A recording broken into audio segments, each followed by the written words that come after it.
Hi folks, I'm glad you're all here. Today is Sunday, March 24th, 2024. A heads up, YouTube is heavily censoring different creators. They're unsubscribing people, so you might want to check to make sure you're still subscribed.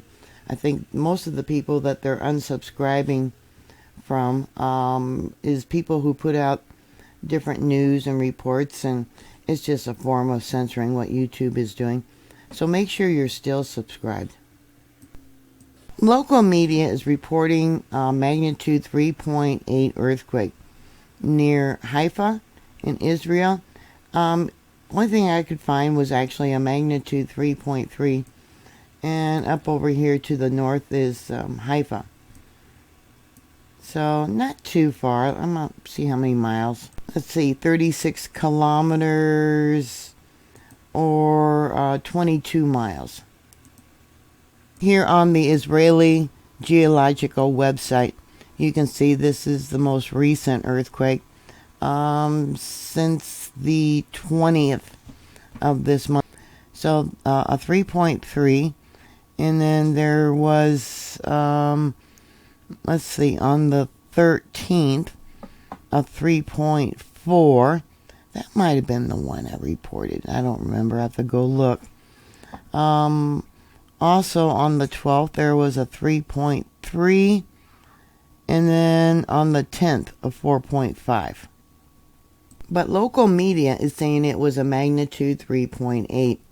I don't know. Maybe the Israeli Geological, I'm all tongue-tied, will change the magnitude. This earthquake evidently was also felt in the lower Galilee area. People reported that their windows were shaking. There hasn't been any reports of injuries or damage.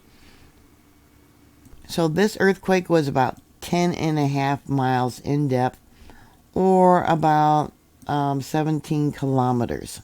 Drawn out in red is different fault systems that run through here.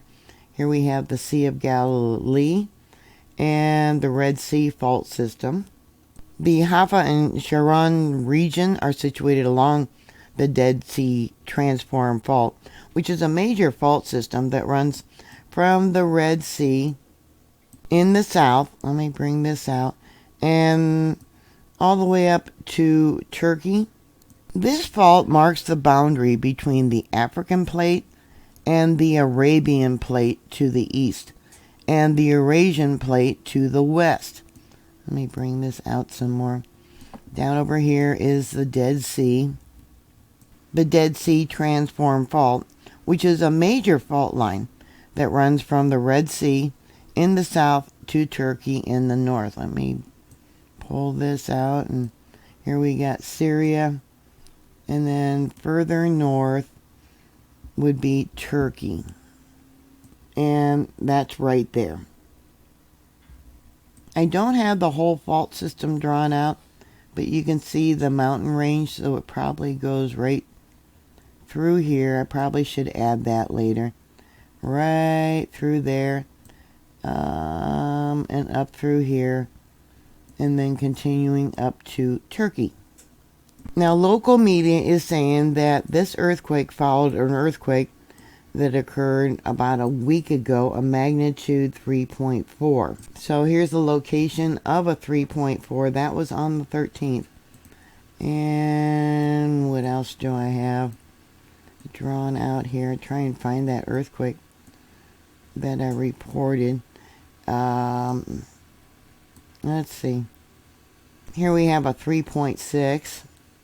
I'll give you a link to this video that I made about the 3.6.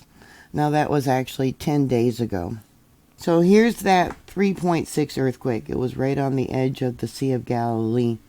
A lot of people said it felt like a wave to them that reported it here on YouTube. Some of our followers. And this is the location of today's 3.3, but local media is saying it's a 3.8, so they might change it. I don't know. One person who said it felt like a wave, and it sounded like something moving far away. And then the ground moved, and chairs and things on the table started shaking. So let's go into this location. It looks like it's between several fault zones through here. Israeli police guidelines for earthquakes. They often remind Israelis what to do when an earthquake strikes. Those who are inside are instructed to leave the building if they can. If they don't have time to leave the building, they are advised to enter their protected room, also used for rocket attacks, and to keep the door and windows open. More likely, that is because if the structure shifts, you won't be able to exit the building. The doors and the windows could be jammed. Or to take safety in a stairwell that might have an exit to the building. The state controller in January stated that a strong earthquake in Israel is just a matter of time, and the state is not adequately prepared. I think they're probably using a lot of the money to retrofit the buildings for the war effort. Only 3.5% of the buildings have been retrofitted there in Israel, and only about 5% of schools are even retrofitted. About 40% of hospitals are retrofitted. So that would leave about 50% of hospitals that are not earthquake prepared, are not earthquake safe. Israel has had 2 large earthquakes, one in 1927, and that was near Jericho. Let's see, where's that one at? Oh, down over here by the Dead Sea. You have to figure back then there wasn't a lot of people, but yet supposedly about 500 people were killed and 700 people were injured. There was another earthquake, let's see, in 1837. That was a magnitude 6.5. It might have been as strong as a 7.1. They estimate that it killed about 6,000 to 7,000 people due to landslides that occurred. You can see we got a mountainous area here. And we all know that prophecy says there's going to be a great earthquake. It's probably going to be felt globally. So, like I said, USGS and EMSC did not report this earthquake that occurred actually yesterday, Israel time. And when that earthquake occurs, supposedly it's going to divide Israel into 3 sections. I believe the Mount of Olives. So that's just a matter of time. A lot of people believe that we are heading into the time of tribulation. But I would like to know, did you feel this earthquake? If so, please put your comments down below.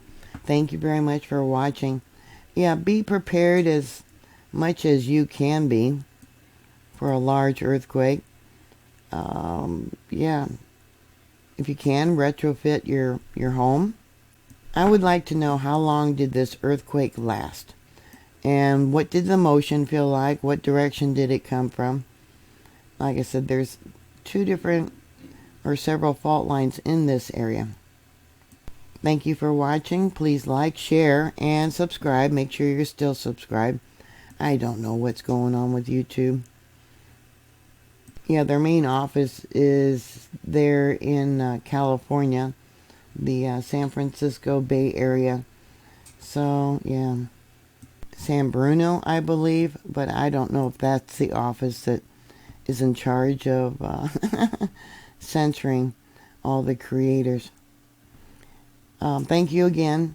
Please stay safe, and God bless you all. Bye.